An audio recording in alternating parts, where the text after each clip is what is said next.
Here is a CD player. Here are the RAM chips. This is the motherboard. And this is the hard drive. First, we have the motherboard.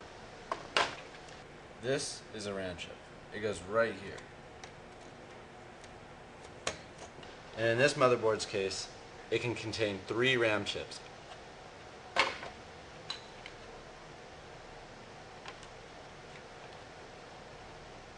Here we have the hard drive. This is the hard drive case.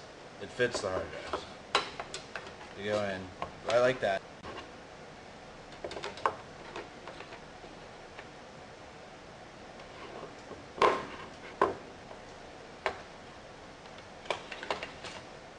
Okay, we're finally done with putting in these hard drives. Now, to put it in the computer, you just slide in. See, there's 4 clips right here, and these are the slots to put it in. You just clip on, back to the CD player, right in there, slides in pretty easily. Then just put 4 screws, 1, 2, 3, 4, and it's done. Then you hook up the back, and it's good. Now we have everything in. We have the CD player. We have the hard drive. We have all the RAM chips. I'm going to put this case on. So now that the computer's done, we have everything in it. We have all these outlets.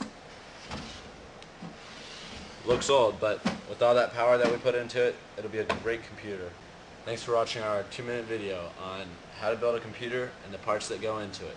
We're gonna rock down to Electric Avenue, and then we'll take it higher.